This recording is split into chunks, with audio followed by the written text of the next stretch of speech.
Howdy,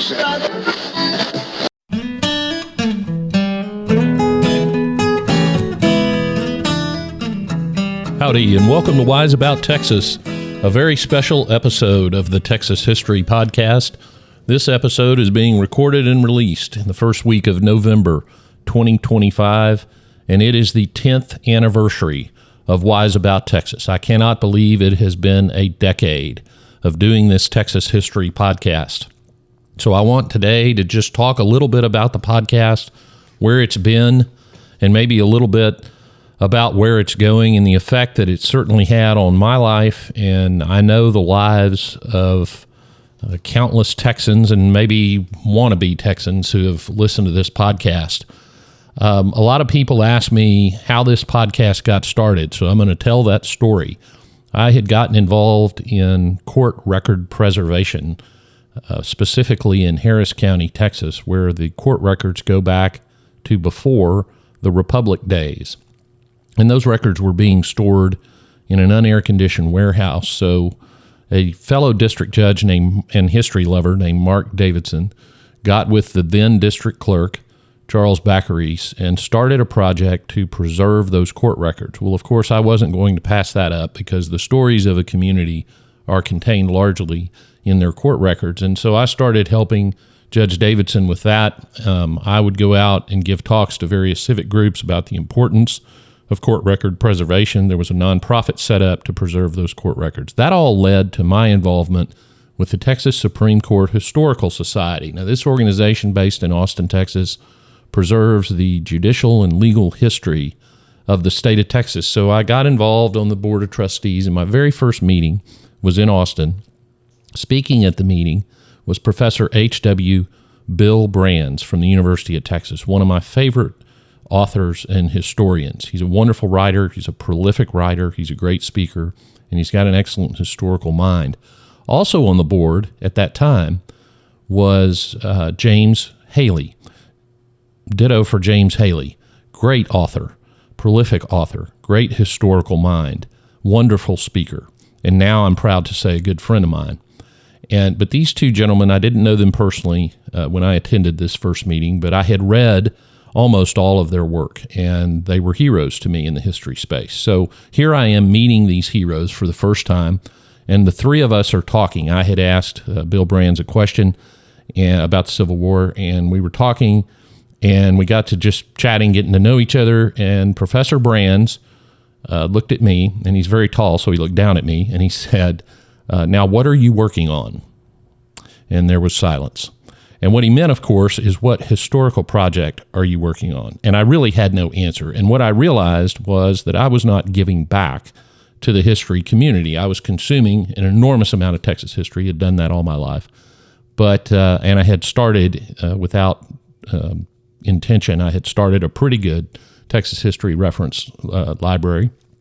And so I thought, oh boy, I better find something to work on. Now, my daughter was little at the time, and the work of a district judge is busy, and I thought, well, writing a scholarly article or two is going to take more time than I probably have, so I've got to find a way and to give back to Texas history. Well, there really wasn't a Texas history podcast at the time. There was one that did a little bit of Texas history, but they basically read stories, and they admitted this. They weren't trying to trick anyone, but they did a lot of culture and they did a lot of movies, and it was a great podcast, and I listened to that one. But it wasn't really scholarly Texas history, and I thought, well, I want to do, because I can do the research and the scholarship, I want to do that, but I want to tell the stories, the historical stories that I find in sort of a back porch way that will be accessible to everybody, young and old. And so I thought, I bet I could do a podcast, and that's how Wise About Texas got started. I recorded 5 episodes, the first 5 episodes, not counting the introduction. And I scripted them out, and I recorded them, and I released them one every 2 weeks. And I thought after that, if anybody is listening, then maybe I'll continue to do it. Well, thousands of people downloaded it. By the end of that 10 weeks and the end of those 5 episodes, I had thousands of downloads. And I thought, wow, I learned how eager people were for Texas history and how powerful podcasting was becoming. That was November and December. and into a little bit of January 2015 and 2016. And from there, the podcast was launched. And 10 years in, still doing it, still planning on continuing to do it. Another question that I get a lot is how often do you do the episodes? Well, longtime listeners know that there is no set schedule. This podcast is a hobby. I don't do it for money. I don't do it for any other reason than to preserve and promote the history of the greatest state in the nation, Texas. And so there's really no pressure to put it out on any regular schedule, except for the emails you send me if 3 or 4 weeks go by without an episode. And I encourage you to keep doing that. I receive them in the spirit in which they are intended, which is you're eager for more episodes. I appreciate that. Life intervenes. Doing it as a hobby means you do it in your spare time. And sometimes I have more spare time than others. And so I do try to get at least a couple a month. I have failed in 2025 to meet that schedule, but we're trying. You will notice that some episodes are longer than others, and I've got 5 or 6 what I would call projects on episodes that, who knows when they'll come out. But I do the best I can to put out semi-regular content. So I apologize to everybody that it's not a weekly thing, but there's just not enough time to do the research and craft a story that's going to make some sense, that's going to be entertaining, that's going to teach you something. So just bear with me on that. But again, just feel free to reach out and remind me that it might be time to throw something out there. Let me talk a little bit about what this podcast has led to, because when I started the podcast, as you probably gleaned, I was doing some history work, but not a ton. I had gotten on the board of the Supreme Court Historical Society, but that was really all the progress I had made. Well, the first thing that happened when the podcast started to really get some traction, and by the way, I'll talk about statistics in a minute, but the podcast started to get a little traction and started to grow more rapidly. And then the invitations to speak came in. Well, that was just a natural fit for me. As a judge, and judges in Texas are elected, and so you have 2 components to your job that require you to speak publicly, either talking to lawyers or legal groups about the law, or talking during campaigns about your campaign, what have you. There's a lot of public speaking when you're a public official. So that was easy to do, and to do it about history would be even more fun. So I started accepting some of those invitations and developing from the episodes I had recorded presentations on various aspects of Texas history. Now, I have several of those sort of in the can that I present around the state, but I also do them custom. If there's a topic that a group wants to hear about, I will try to craft a talk to that group. And sometimes that is from episodes I've done, and sometimes that leads to episodes, because if you're going to do the research and the work, you might as well record it. So that's been a real blessing, and I have not counted how many Texas history speeches I have given in these last 10 years, but it is hundreds, and I bet you it might be over 1,000. And if you sort of game out the average number of people, et cetera, I know that I have spoken personally to over 100,000 people over these 10 years about Texas history, and I'm probably way underestimating that. But that's a lot of fun to do. I have done it from Amarillo to Brownsville to El Paso to Beaumont. I mean, I go all over the state. If I can work out the schedule, I love to drive around this state. Anytime you're on a road trip, you're discovering more Texas history and Texas stories. And so I've even gone to speak to 7th grade classes way out in the South Plains. So happy to do that anytime. With the advent of everybody becoming somewhat prolific on Zoom, that's even easier. Been doing a lot of work with homeschool groups, developing programs for them. I've designed some history tours for various groups where they can take kids on a convenient little circuit and teach them about Texas history. This podcast has led to a couple of big events where I've been engaged to interview historians or authors on stage as part of a program. Love doing that. I've considered strongly doing sort of live tour with this podcast. I still think that's on the table, but just haven't had time to really think much about that. I was interviewed. I've been interviewed on several other podcasts. There's a professor out of Utah, Greg Jackson, who does a podcast called History That Doesn't Suck. And it's a great podcast, American history podcast. And he's a very talented guy, not only as a professor and a podcaster, but also as a singer. And he's actually done shows in New York on stage. And I think that's a wonderful thing. I would love to do that. Anybody out there that's got experience in that business, let's chat. This podcast has also led me toward more academic history. So a couple of things have happened in my life in the last 10 years. One ended in May 2025, and that is I received a master's degree in history. Now, it took me a while because I did it online and only one class at a time, but I got it at Sam Houston State University, and there were a couple of reasons for that. One, I did not have a history degree. Now, a law degree is called a Juris Doctorate. It's a doctorate level degree. It's a 3-year doctorate. And what I now know is that a law degree is basically a history PhD on steroids. You do more research, you do more writing. It is focused. You have guardrails on your research and some discipline when it comes to quality of evidence and hierarchy of sources that you don't have in the history profession. So it teaches you a more organized, focused, and I would use the word severe research and writing method. And of course, you're often trying to persuade. But I discovered that, so I'm happy with that. But I didn't have just a pure history degree, so I went and got a master's, and that was an interesting experience. There's another reason I did that. One of the things that this podcast led to was my involvement in the Texas State Historical Association. And I was asked to be on the board, and then I was asked to be in line for the presidency.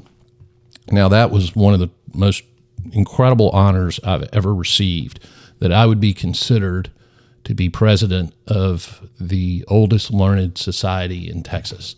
And the list of presidents of the State Historical Association is a who's who of the Texas history profession. And I was very, very excited and honored by that. So I realized I better, and the way the TSHA is structured is, and it was founded this way in the 1800s, the leadership is intended to be half what you would call traditional academics. In other words, generally full-time professors or retired professors or somebody that had worked in academics, and half non-academic. And the reason it was set up that way by Professor George Garrison, was that Texans are so passionate about their history that you cannot exclude groups of Texans. And that was a brilliant way to set it up. And it has been one of the most successful, probably the most successful state historical association in the country. And so here I am getting more involved and hanging around with the academic side of Texas history.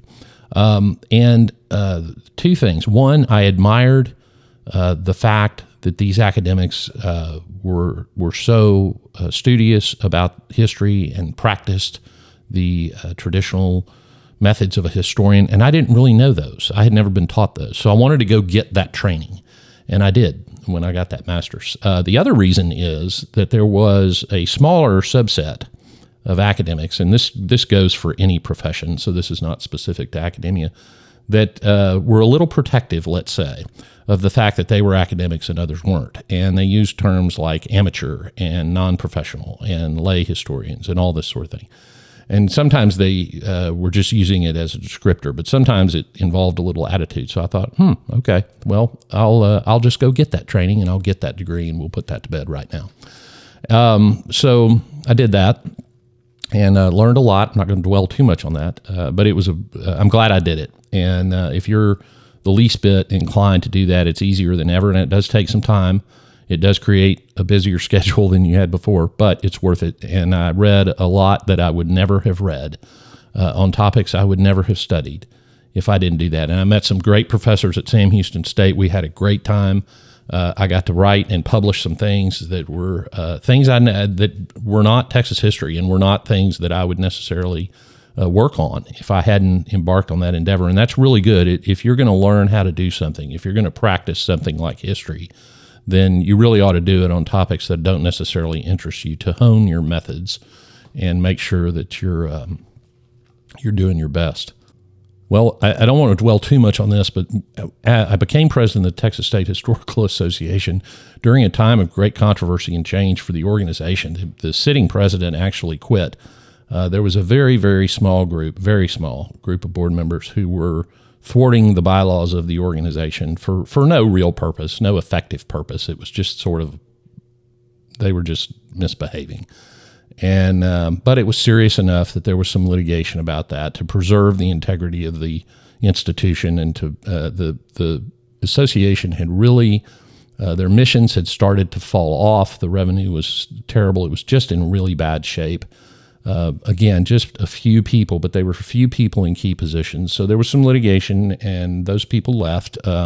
Disappointingly, a lot of academics left behind them who didn't really understand the situation. I don't want to talk too much about it because there's still some litigation lingering about it. But the association was reformed. The bylaws were brought back to closer to the way the association was founded.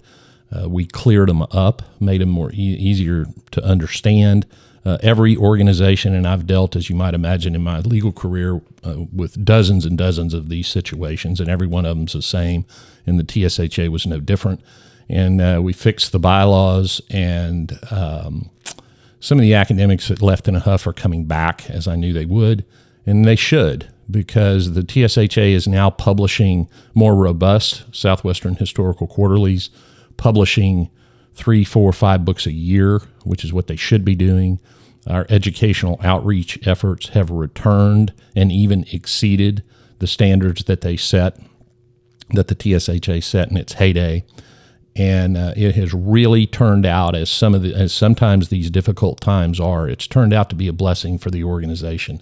We've had 2 successive meetings while I was president. So I came in the middle of the year as first vice president to assume the presidency, and then did my regular presidential year. The 2 meetings while I was president were the 2 biggest that we've ever had. I have no doubt that March of 2026 at our next annual meeting will be even bigger. And everyone should go to that. You should join the TSHA, the Texas State Historical Association. Go to the annual meeting. You will learn things. You will buy books. You will hear wonderful presentations. I'm going to chair a panel at that meeting, and it's going to be wonderful. So that has all turned out for the best, and the association is doing very well, and I was certainly honored to be a part of that, even though it was difficult at times. Let me talk briefly about some statistics on this podcast, because I get asked that a lot. People are very curious about the numbers, because, it's like if nobody's listening, you really don't want to do this. Well, the download numbers for this podcast and podcast statistics, I don't subscribe to services that do granular detail, but I do. My hosting service does a great job of providing some detail. So after this episode is released, I will exceed 1.9 million listens. And that's incredible for a niche podcast. Texas history is a niche. It's made this podcast one of the top history podcasts in the world. Now, there's a couple of reasons for that. Hopefully because it's good, but also because it's been going for 10 years, and most podcasts fizzle out after 5 or 10 episodes. So I'm pretty proud of that. The number of countries that this podcast has been heard, it's 174 countries. People in 174 countries around the world have listened to Wise About Texas. That just blows my mind. The United States, obviously, is the largest listening audience. Second, place your bets. The second is the United Kingdom. The third, and it's a pretty close third, is Canada. The fourth is Japan. And for a while, years ago, Japan was in second place for downloading Wise About Texas. Then the other top 10s are Mexico, Australia, Germany, the Netherlands, Singapore, Hong Kong, and Spain. So I think that's pretty interesting.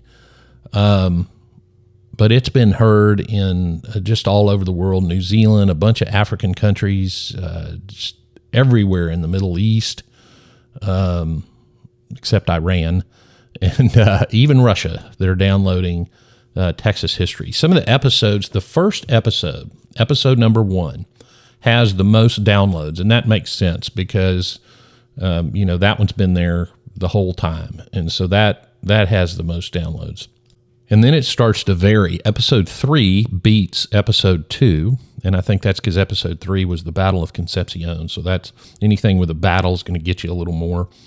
Some of the other top, and then it starts to scatter a little bit. Some of the other top episodes, though, are the beginning, the origins of the Texas Rangers, which was episode 50, the Indian Trial Part 3, which is episode 105.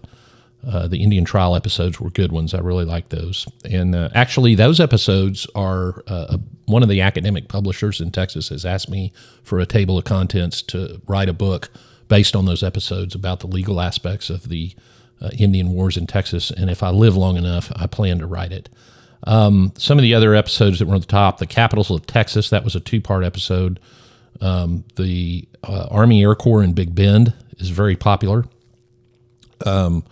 The Road to the Alamo episode is very popular. The Travis County Dog Wars episode about the cedar choppers, that was a good episode. But they're all very close in downloads because people tend to keep listening to the podcast. And one last statistic that the podcast companies talk about is retention rate, and how many people listen to 75% of your episode, and mine is 94%. And I've had people say that is really good. Now, these are not Joe Rogan numbers, but this is not a Joe Rogan podcast. For a hobbyist doing a podcast, I talked to some people, some media folks with a large media company out in Los Angeles, and they said that is excellent. And there are several reasons for that. Content's one of the reasons. But that was an interesting conversation, so I'm pretty proud of that. All right, let's talk about the future. Where's the podcast going? Well, the short answer is I'm going to keep doing it. I now have a list of a lot of interviews that I want to do, and so hopefully in the next 6 to 8 months, I'm going to release even more interviews. I think that's really interesting, and along those lines, if you made it this far in this episode, let me just invite you to suggest to me an interview that you'd like to hear.